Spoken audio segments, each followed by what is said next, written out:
Ce qui nous a soumis les lots, ou bien à connaître crash, ou bien à saler AVC, ou bien à Koufi, et vous voyez qu'on a là. Tant qu'on va salir l'incantation, là, bah, comme Kuna, bah, ici, bah, ok. Tout ce que vous avez dit, nous avons Toyoki.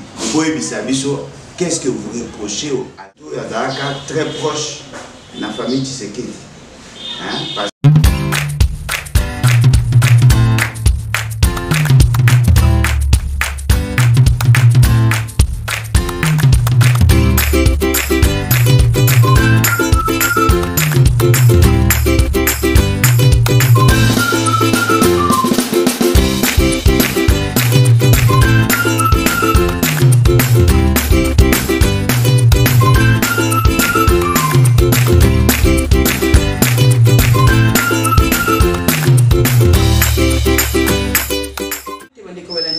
Télévision avec mon grâce une fois de plus Jimania télévision nous sommes comme alelo na banda kuna bino na émission Yassika il peut plutôt y président Alain Bolodjoa sur la président il y a parti de bat les togo yamba mukolo na lelo to ba kusone ba actualité il y a mukolo na mukolo entre autres to nous mettre le solo. Il y a arrestation, il y a Salomon Escadela, pourquoi pas. Lobby sommet, nous avons les Sénats qui n'ont pas Burundi, il n'y a pas de Sadok, pourquoi qui n'a pas se prononcer, tout comme il rappelle les choses, les solos n'a pas Alain Bolodjoa, Toyoki, Oya. Ouganda, Vassili continue à se faire un autre professeur, dans quelques mois, guerre mondiale entre les deux pays voisins, n'a pas Alain Bolodjoa. Mais avant de la émission de l'épisode, vous allez comprendre ça, et pas sur les anciens de Moscou. Les anciens de Moscou, parce que Diangenda, à Koufoukuna à Moscou, mais il n'y a pas cité à Marizali, il y a que ambassade de Bisso, ils ont coupé pour Bisso, Diangenda, combatté Missolo, ils allaient comme un télé, il y a un madame, Diangenda, vous allez que ça Missolo, bon, on a une cotisation, on a coupé ça, on a des Jali à Londres, donc ceux qui ont nous avez des Jali à Londres, donc nous avons des Diangenda, à contacter Déco. Jali na Londres pour qu'on a coupé ça y est contribution pour qu'on a coupé des collaborations jazz Diangenda. Nous allons directement couper ça invité dans Naï et à mon collègue le président. Mbote maman Nangai, mbote na balandi. En tout cas, merci beaucoup pour l'opportunité. Bonne santé, bonne macaron. Oui, ça va, nous sommes bien. Bien que le pays va très mal. Ça va. Président Alain Bolodjoa, pour la date qui arrestation à Mike Moukibaï. Mais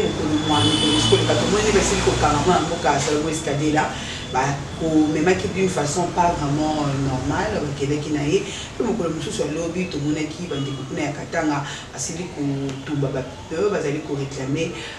libération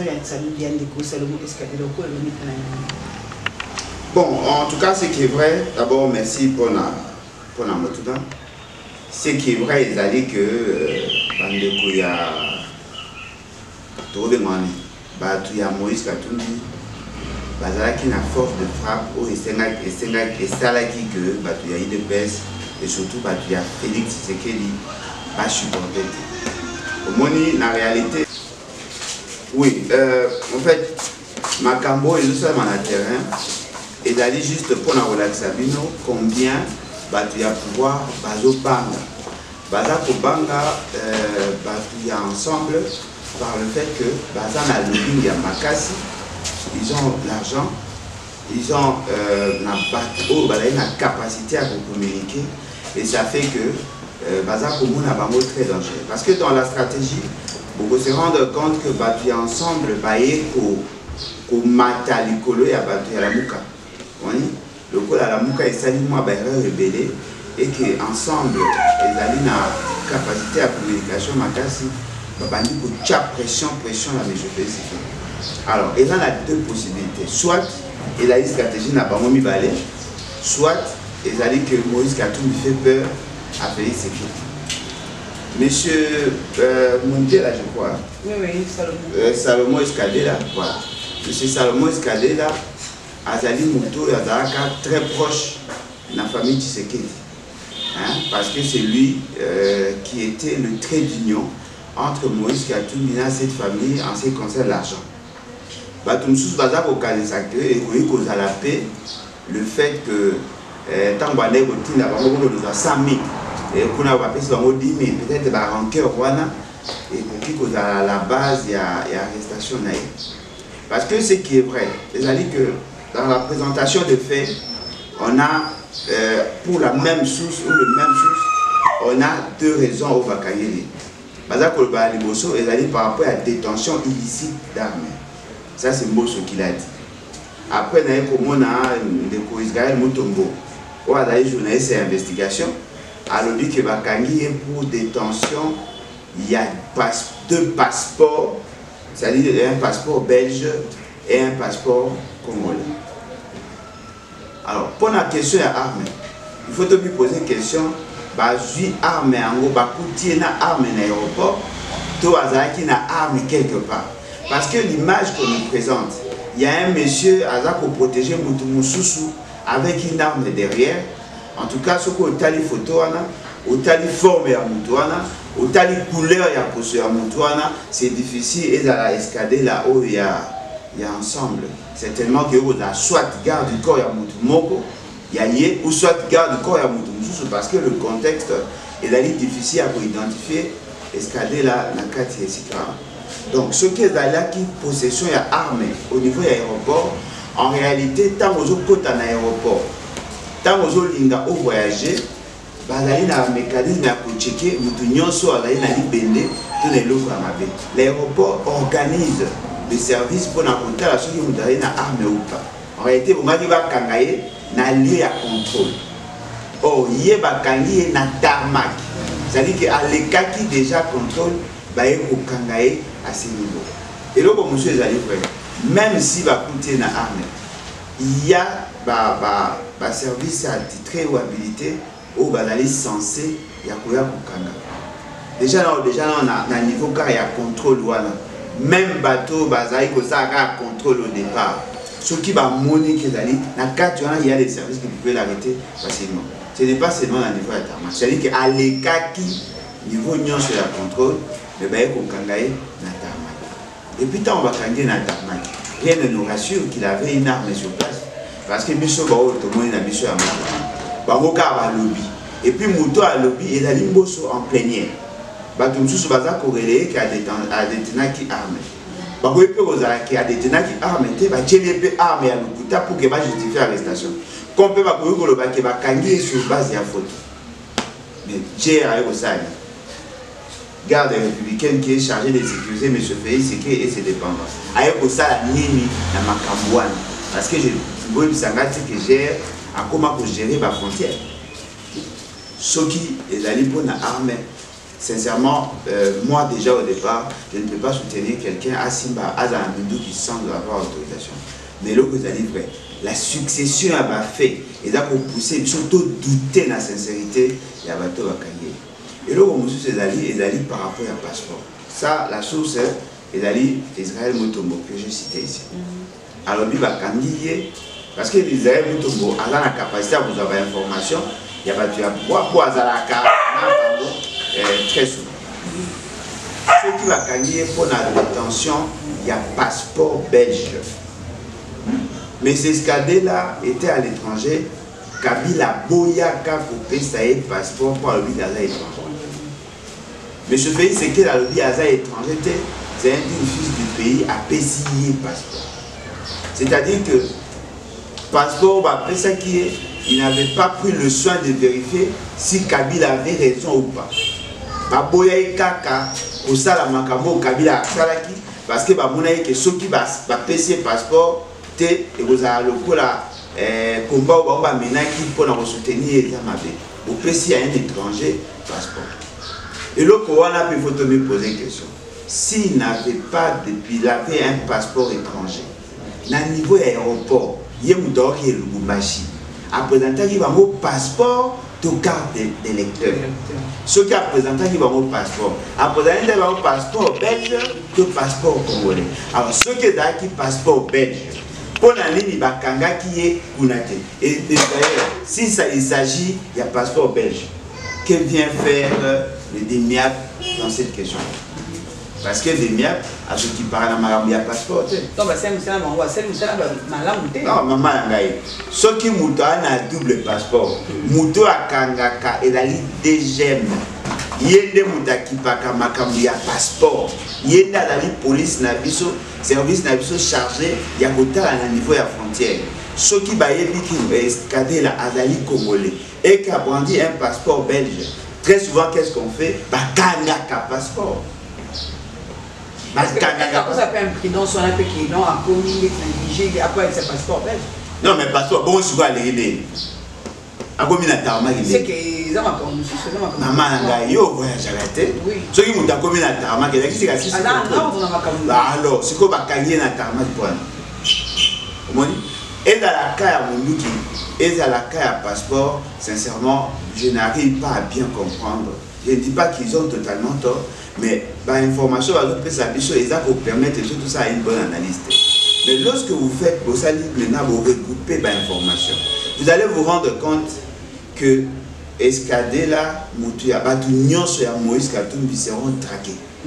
Parce qu'on a pour ça neutraliser Bango pour réduire leur capacité à nuisance. Mais ce n'est pas une façon de raison sur Moïse Katumbi sur scène politique, à laquelle Bango le soutient, non, ok, l'espace n'est pas cassé. Mais je l'ai dit, maman, dans le but que vous avez stratégie dans Bango pour que va créer un opposant afin d'effacer complètement M. Martin Fayou. Parce que moi je ne vois pas comment va vous faire Moïse Katumbi qui est Congo central. Je ne vois pas comment va vous Kanga Escadela qui aidait par ailleurs M. Félix c'est qu'il avoir moi tchoke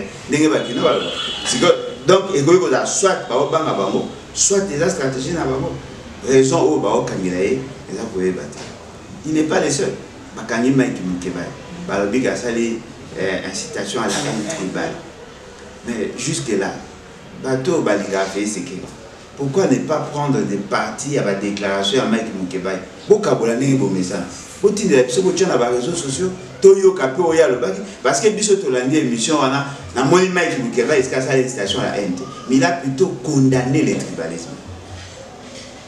Si vous gagnez pour avoir condamné le tribalisme alors que la constitution est là pour commissaire obligation Moutounion soit allé à Pierre donc vous allez vous rendre compte. Mais ça fait outrage au chef de l'État. Non, mais outrage, je pensais que l'outrage au chef de l'État, vous avez annulé par Facebook.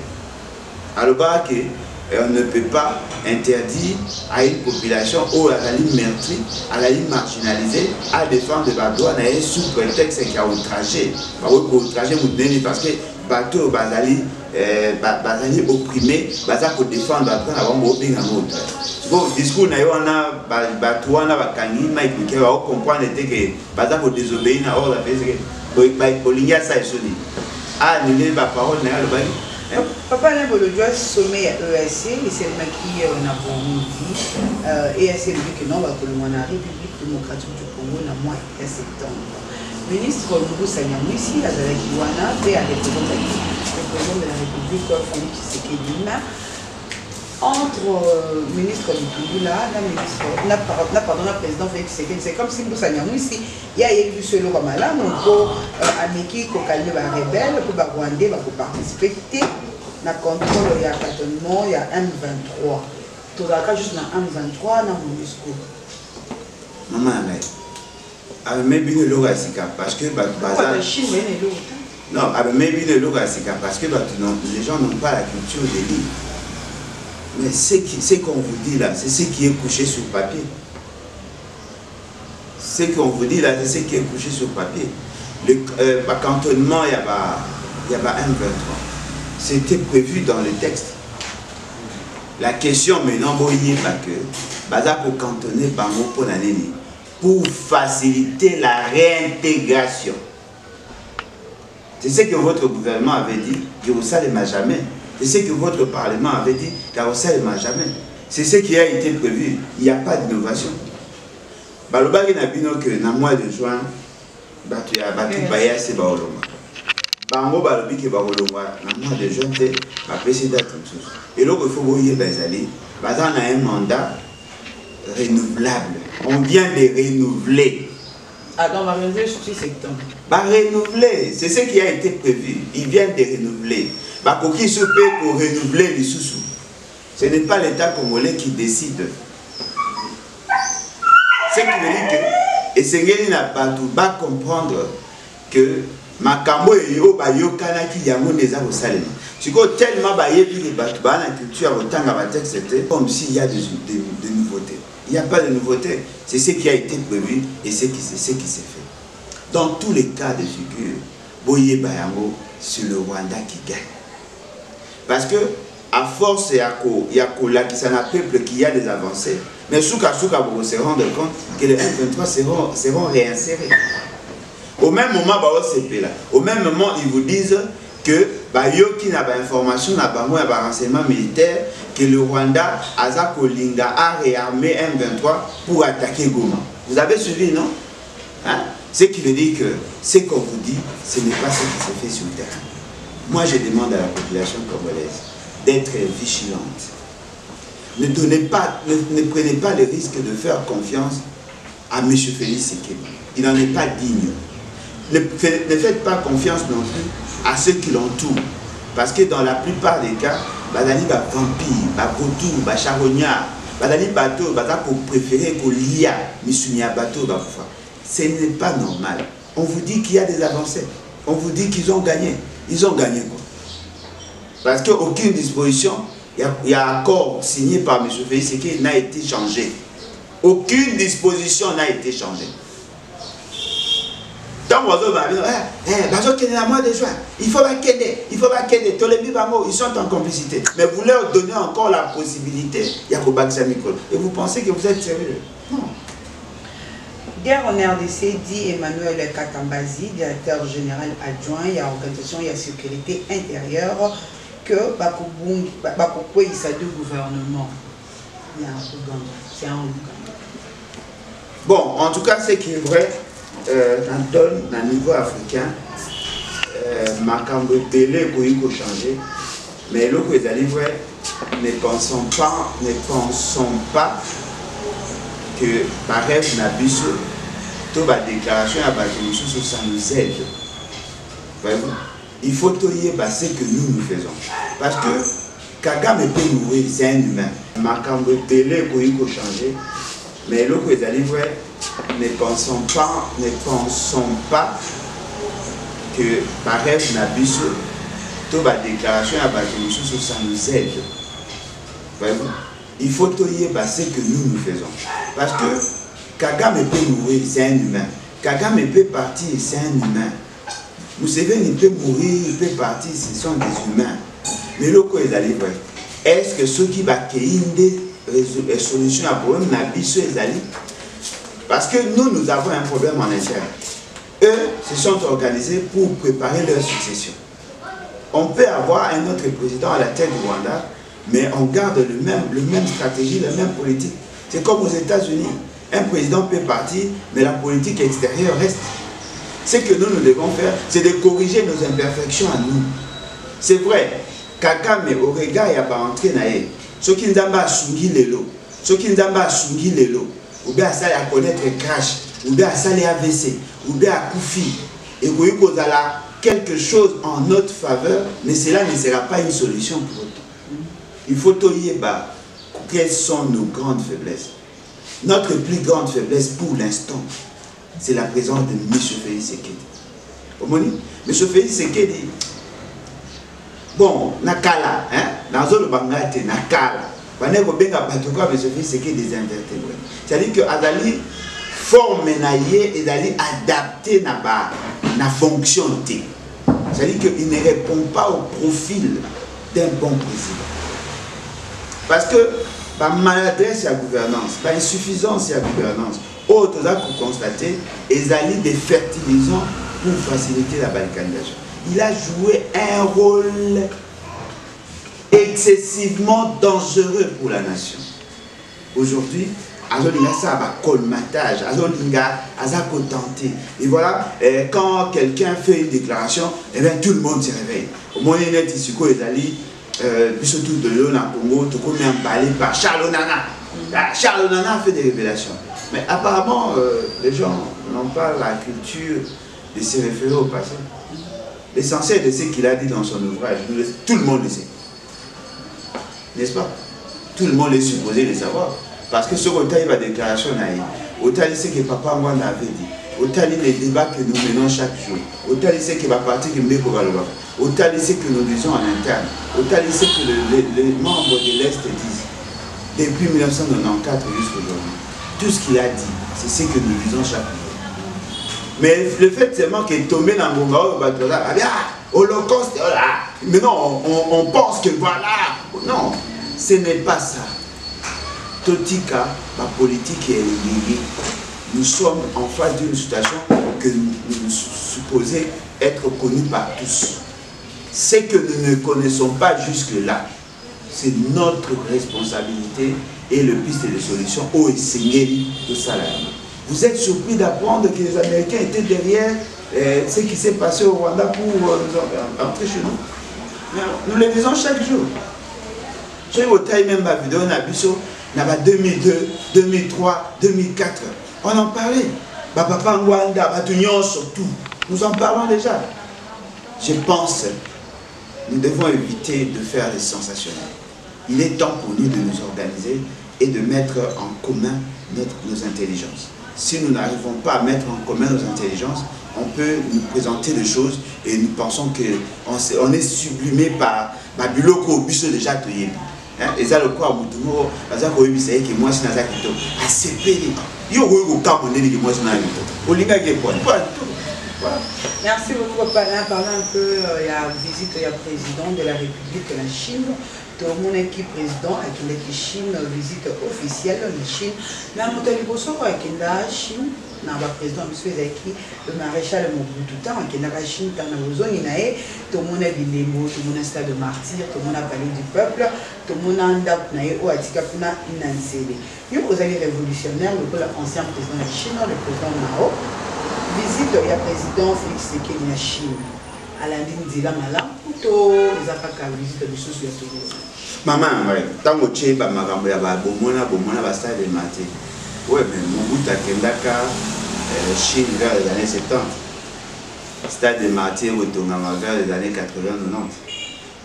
Félix Tshisekedi a eu au KNDP, na Chine, après à Zongi, à Salé Orphelinat pour accueillir les enfants rwandais. Cela ne veut pas dire le quoi accueillir lundi, mardi, et le quoi la Chine a toujours été ici, ça fait plus de 50 ans. Voyez-vous? La Chine a toujours été ici, ça fait plus de 50 ans. La Chine a une relation Nabiso, ça fait plus de 50 ans. Et ce sont de bonnes relations. La question que nous devons tous nous poser, qu'est-ce qui a attiré M. Félix Tshisekedi en Chine? Et le quoi, c'est que dans la communication, M. Félix Tshisekedi a un bateau va présenter le coup à accueillir la Chine pour réviser ou revisiter les accords signés à l'époque de Kabila au Babéi contre Chine. Après Nassima, non, à Kenda qui pour redynamiser la coopération chinoise. Mais, bonjour, un peu moins bouquet Nassima. Il n'y a pas longtemps, vous avez suivi les déclarations à pouvoir vis-à-vis de la Chine. Au moment qui Alain Foucault, les gars qui ont ça là enquête par rapport à l'exploitation et de ça na Est à Congo. Parce qu'il y a une délégation, à présidence, à gouvernement, et à gouvernorat, qui ont inspecté, comment mining est allé gérer. C'est sur base de ce qu'ils ont fait que Alingeti a fait son rapport disant que le contrat chinois était un mauvais contrat, qu'il fallait annuler. La Chine a dupé l'État congolais et Zalaki une sorte d'abradage et de ressources dans Bisso. Et l'idée à ce que on devait annuler cet accord. Et donc, à l'Ibosso, que M. Félix Tshisekedi avait tourné le dos à la Chine. M. Félix Tshisekedi voulait annuler tous les contrats chinois. Ne comprenant pas que le contrat chinois, que lui appelle contrat chinois, il y a de plusieurs natures. Vous prenez par exemple le terme TFM, Tenke Fungume Mining. Bazaba chinois. Les Chinois ont racheté des actifs miniers pour les Américains en 2017. C'est-à-dire qu'en 2017, les Américains ont vendu leurs actifs miniers aux Chinois. Et c'était fait de manière régulière. C'était des Chinois. les entreprises au Foka qui visiter, ce sont des entreprises chinoises dans le cadre de Tenke Fungurune. Là, il n'y a pas de contrat à revisiter. Parce que c'était régulier. Il n'y a pas de contrat à revisiter. Le contrat que l'on pouvait revisiter est le contrat ou bien contrat chinois.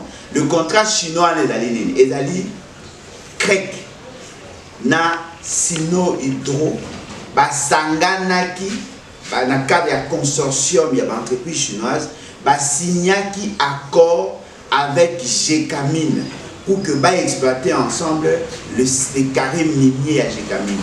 Ça la société moi bengi yango Sicomine. Cette société yende mutu a comporté droit à Congo na droit à consortium il y a une entreprise chinoise. Voyez-vous, c'est ce qu'on appelle le contrat chinois. C'est là où on pouvait revisiter. L'État congolais avait un pourcentage, le consortium chinois avait un pourcentage. Cet accord ne peut pas être revisité par M. Félix Tshisekedi parce que lui n'était pas signataire. Bateau a fait ça qui est accord de principe. Il a dit ministre, il y a portefeuille. Il a dit ministre à finance. Il a dit ministre des Affaires étrangères. Ce sont les trois personnes qui ont engagé, n'est-ce pas, l'État congolais devant les entreprises chinoises. Tant qu'on va faire ce protocole d'accord, l'entreprise Gécamine a signé pour le compte de l'État. On gagnait combien de pourcents à l'époque? Non, c'était dans des 30 et quelques, 32 à 38%. Environ 30%. Non, c'est plus de 30%. La partie chinoise, qui n'a plus de 60%. Nico exploité. Et le moment où ils allaient vrai, M. Félix Tshisekedi n'avait pas la maîtrise de cet accord. Tant qu'on va saluer l'incantation, ok. Tout ce que vous avez dit, nous avons Toyoki. Qu'est-ce que vous reprochez à l'accord pour que tu revisite? Ndenge baozonga ce que étudier l'accord wana bien, ba déceler ba point fort, ba point faible pour que ba kene ba ça la note et réplique. C'est ce qu'on vous disait. Ne soyez pas pressés, boyez bien la l'autre. Boyez qu'on la prenez. Tant que vous commis, bazong ici, donnez là, ma solo va kene ko ça, ba ça et silité pour ba kene lo wa malongati. Tout zong ici na case de pas, ba koya ce que vous étudier, ba ta maintenant comment ya ko si ça malong. Na pèse un exemple bon maman. Balobi, le contrat chinois, l'État congolais ne gagne pas beaucoup. Oui, oui. Il paraîtrait que Tono gagne 30%. Plus de 30%, c'est là 35, oui. C'est déjà quelque chose. La Chine gagnait plus que nous. Certainement parce que Zalaki en face, il y a bateau, pour négocier en faveur, il y a l'État, mais en faveur, il y a Bango.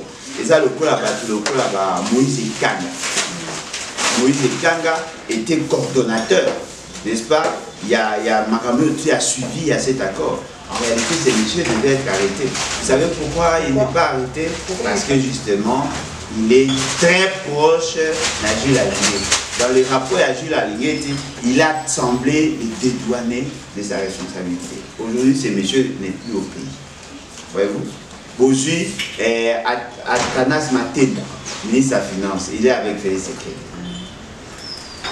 Tous ces gens-là qui ont engagé l'État ne sont pas inquiétés. Et l'autre essayé n'a pas il a dit que dans ces contrats, il va retourner à 5 000 logements sociaux. Mais dans 5 000 logements sociaux, est-ce que les Chinois va boya pour financer 5 000 logements? Non. L'État congolais a même pas un projet à construction à logements sociaux. Ah donc, Bissonnet, tu as un projet. Bissonnet, tu as un projet. Non, pas retourner. Il y a un projet pour lui, voilà. Tu as 5 000 logements sociaux, tu as un site, tu as une étude, tu as une forme de matériel, tu as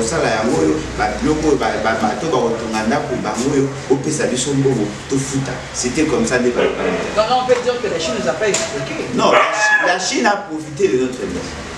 Parce que la Chine nous a expliqué 15 à 20 milliards de dollars. Ça veut dire qu'il va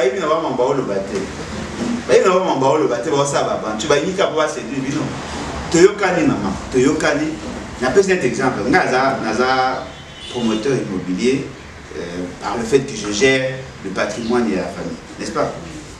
Locataire, voilà, papa allait dans la terrain na maison commerciale, mais maison commerciale nanga na lingi que na bino boye langa devis ngana ba pesa kambongo bino bolandela nga pena landela soki ndako wana esili na kokota après est-ce que oleke na futaka loyer bobima na futaka bino loyer ndamunda siko moto aza chargé à négocier pour na bino asali sous-facturation oleke ndako ezala 150 000 ya 100 000 problème nangeza au moins siko moto locataire aye oui, c'est non pour la retourner d'accord yo sengi wana il faut zaka 100 000 ah 100 000 problème là après 600 000 yo olo surveiller misa les salamité mais ngana za na pesi de amour faute nangeza ou bien yo bisinga OK au pesa biso mbongo 100 000 pour d'automa mais to goyaka soki to na devis ya sima to pesi au pesi mbongo oye na pesi mbongo ya fondation bosali boyaki et à voter à Chinois va profiter de la faiblesse parce que nous avons négocié en position de faiblesse et puis ce qui est très grave ce n'est pas le fait d'avoir négocié en position de faiblesse parce que nous étions effectivement dans une position de faiblesse. C'est la toute première fois que l'État congolais a signé contrat à Mbongo. C'est la toute première fois. Mais ce qu'il fallait faire, il fallait que bateau bazar pour coordonner l'action. Pas à la sérieux. La responsabilité à Kabila les a établis dans ce qu'ils font. Parce que cet accord a été signé par la présidence, le gouvernement a été conclu par la présidence, le gouvernement n'a fait que signer, mais le président de la République qui a coordonné les actions, on n'a pas établi la responsabilité de Kabila dans le rapport. Merci beaucoup, papa. Pour Kabila, ça, mon jalis n'a pas. Papa, le voyage jusqu'à le président de Chine, va payer 1 million de dollars pour le moment des crédits. Pour l'année? Maman, on va beaucoup faire qu'il n'a d'ailleurs, c'est Gabriel. Maman Nangai. Ce qui n'a maman Nangai. Ce qui n'a maman Nangai. Ce qui n'a les lots. Na matin a besoin d'exemple pour Martin Fayulu. Ou hasard moi proche Nangai. Pour Martin Fayulu à na matin. Na yoki ke azana ndeko na emo ba kufi azana matin. Ce qui n'a pas $10 à cotisation, c'est qui est.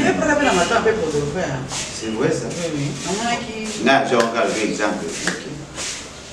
Appelle mes condoléances pour l'autre.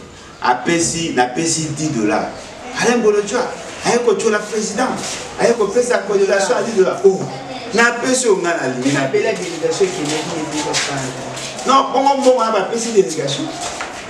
Si vous voulez rendre les Chine responsables, il y a des pays qui ont plus de 300 personnes. Et c'est les Chinois qui ont 300 personnes. Et ça va nous sauver à 30 personnes de côté. Sans président de la République, à Saïni.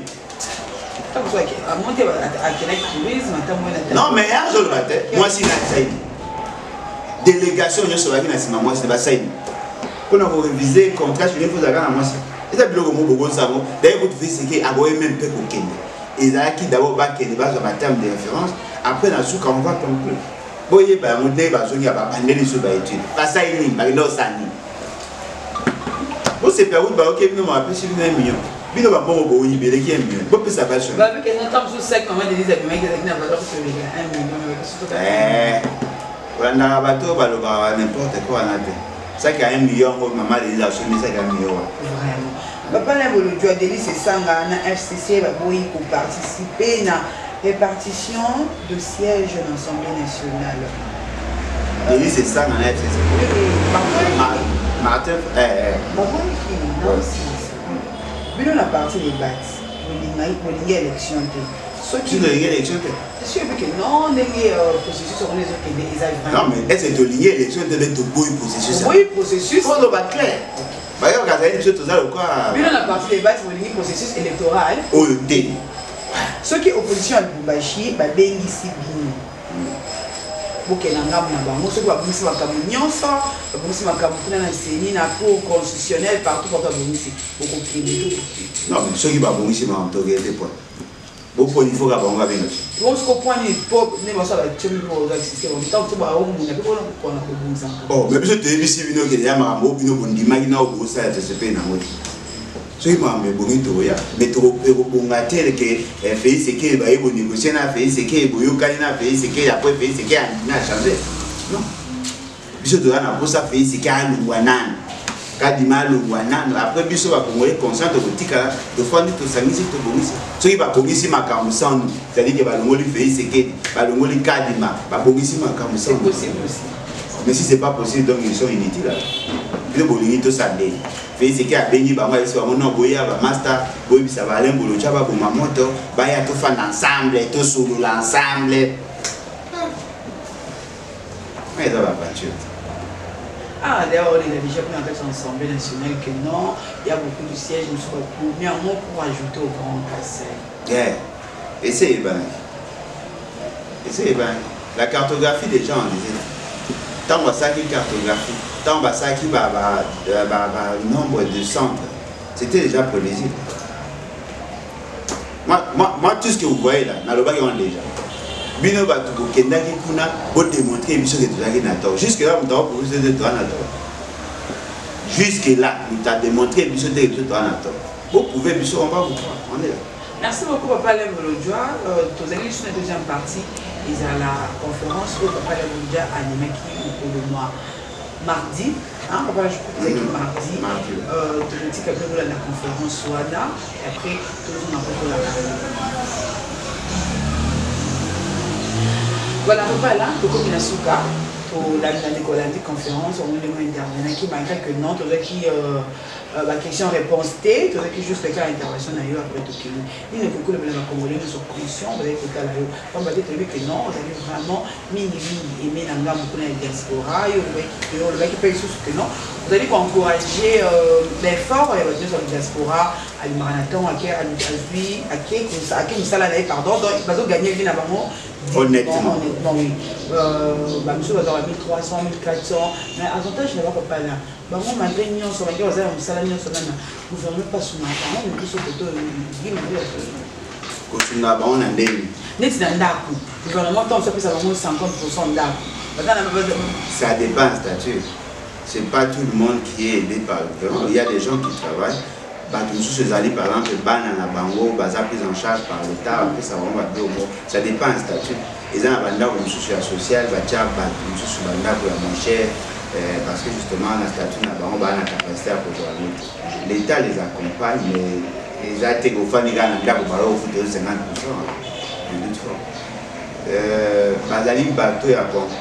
Je crois qu'en réalité, ils ont la culture du développement.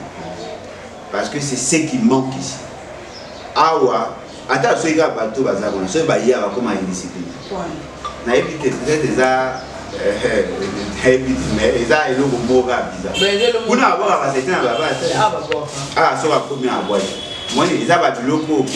Ah, l'environnement. Et d'ailleurs vous bazar en difficulté vous te occuper. Oui, donc ils a en réalité sincèrement il faut le carton.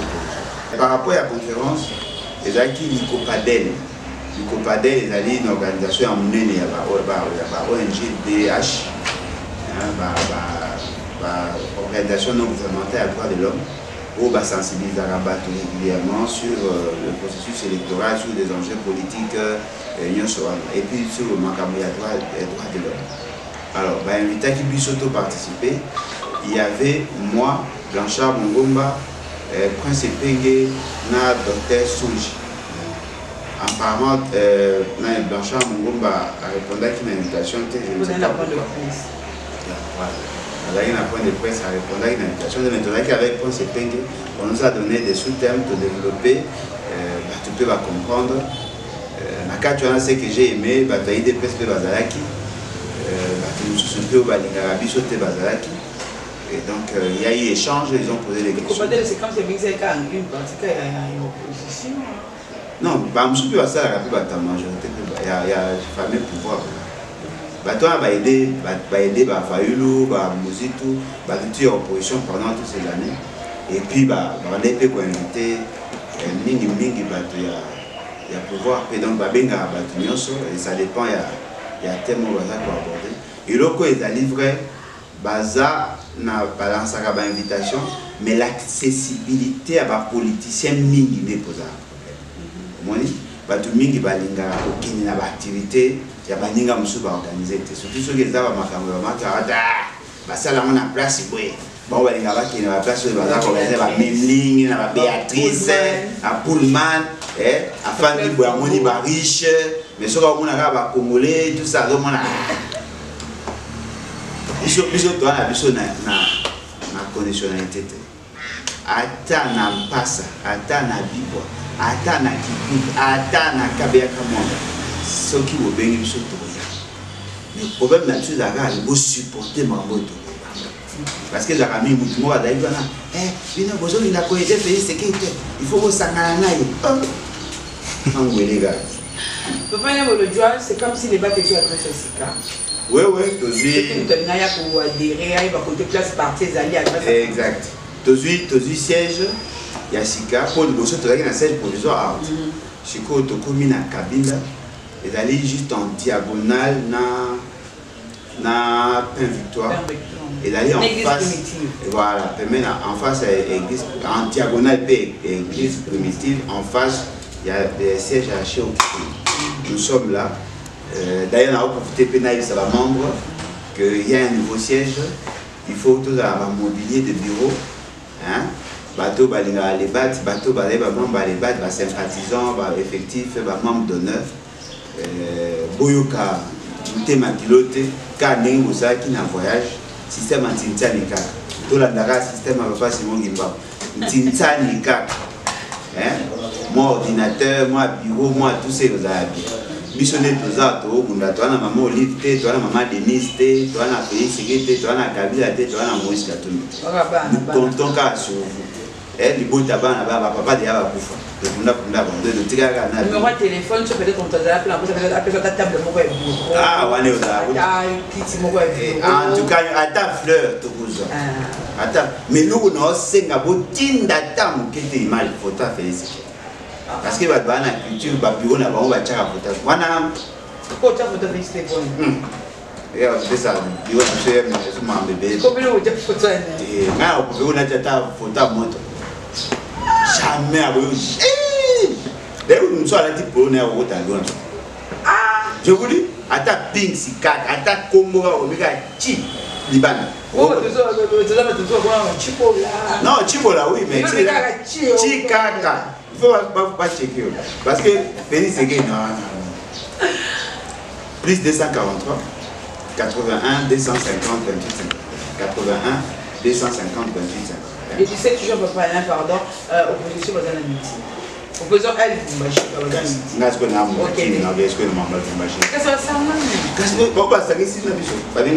mais moi, je suis invité.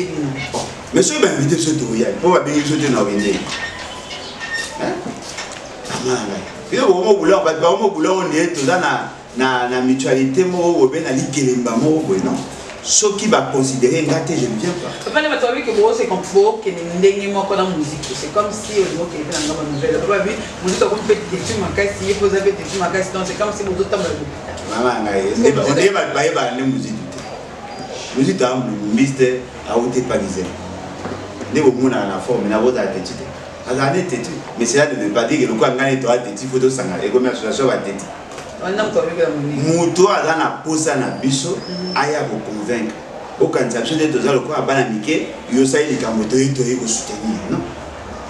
Ce que na posa na biso o yé vers biso, c'est ça. Merci beaucoup papa. Bobi misango te le kola baté yo sanga mama boyi ko bongola motema te. Ah, nous sommes en politique. Pour battre maman na le yenge. Pour nini, otana sima fayu lutte. Il y a beaucoup ça fois dans sima ngate. Mais elle est président. Pour tout matin, moi je le considère, je le respecte, mais le parti n'est pas assujetti à son parti. Ceux qui ont la posé dans la biso, à Monique et à quelque chose ensemble, la moindre chose, ils nous appellent. S'ils ne nous appellent pas, c'est à dire qu'il n'a pas besoin de nous. Chacun est dans son coin. Pourquoi vous achetez le cas, va partir mallette pour accompagner. Et puis pour la par rapport à Mouzito. Le président Mouzito, sincèrement je le dis ici, il est parmi les rares présidents, il y a un parti politique qui considère même le plus petit. Au moins, il y a Bengaka. Boya pour répondre à l'invitation, parce que donc il faut analyser en interne. Mais lui au moins il l'a appelé. Atinda Batou a bien dans la téléphone. Mais tout ça n'est pas ensemble. Ok. Papa, est-ce que c'est un numéro? C'est comme ça, c'est un numéro. Plus 243 81 250 28 51. Où il y a ligné à titre de la contribution à PayPal. Directoire lebat@gmail.com. Où il y a ligné à titre de la on a Orange Man. Plus de 85 47 37 565. M-Pesa? Où il y a ligné à titre de la on a M-Pesa. Plus 81 250 28 51. Où il y a ligné à titre de la Airtel Money. La salle est Orange. Il y a Airtel Money. 97 034 58 78.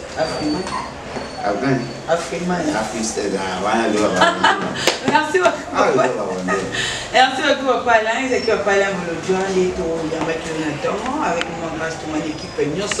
Et à la télévision, ici ma caméra, tout avec une de game, les chasseurs de match par excellent.